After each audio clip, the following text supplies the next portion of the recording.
Hello बच्चों, let's see the question कह रहा है कि which of the following is arranged order of increasing boiling point. तो बेटा बॉइलिंग पॉइंट कई फैक्टर से डिपेंड करता है। मेनली बेटा बॉइलिंग हम पढ़ते हैं कि डायरेक्टली प्रोपोर्शनल होता है मेरा मोलिकुलर वेट के, और डायरेक्टली प्रोपोर्शनल होता है बेटा मैं कहीं अगर हाइड्रोजन बॉन्डिंग मिल जाए तो हाइड्रोजन बॉन्डिंग बेटा मेरे मोलिकुलर वेट को ओवरकम कर सकती है, ध्यान रखना। जैसे अगर मैं बात करूँ बेटा वाटर की, तो ये हाइड्रोजन बॉन्डिंग शो कर सकता है ना, इसके पास इस तरीके से लोन पेयर है। ठीक है, इस तरीके से बेटा ये हाइड्रोजन बॉन्डिंग शो कर सकता है। हाइड्रोजन बॉन्डिंग का मतलब क्या है? Electrostatic attraction between the hydrogen and the electronegative atom like oxygen. ठीक है, ये मेरी एच बॉन्डिंग है। ठीक है, तो इसका मतलब क्या है बेटा, ये हमारा हाइड्रोजन बॉन्डिंग शो कर सकता है, तो इसमें बॉइलिंग पॉइंट ज़्यादा होगा बेटा। ठीक है, अगर मैं कंपेयर करूँ तो CCl4 हो गया बेटा।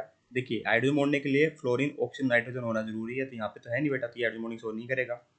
CH2 की बात करूँ बेटा तो इसमें भी नहीं है, और CO2 की बात करूँ तो इसमें ऑक्सीजन जरूरत पर ये हाइड्रोजन बॉन्डिंग शो नहीं कर पाएगा, क्योंकि इस ऑक्सीजन के साथ हाइड्रोजन नहीं लगा हुआ डायरेक्ट। तो क्या ठीक है, अगर हाइड्रोजन लगा होता तो डायरेक्ट इस तरीके से इलेक्ट्रोस्टैटिक अट्रैक्शन शो कर सकता है ना, पर CO2 नहीं कर पाएगा।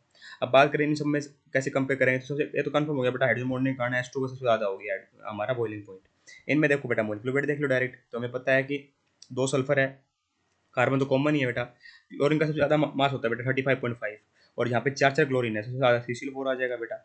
उसके बाद देखिए CH2 और CO2, सल्फर ज़्यादा होता है ऑक्सीजन से मोलिकुलर वेट, तो यहाँ पर क्या आ जाएगा बेटा मेरा CH2 फिर CO2, ये ओवरऑल मेरा ऑर्डर बन जाएगा बॉइलिंग पॉइंट का। तो आइए चेक करते हैं, H2 सबसे आगे, फिर CCl4, CH2, CO2, बिल्कुल सही लिखा ऑप्शन नंबर 2 में।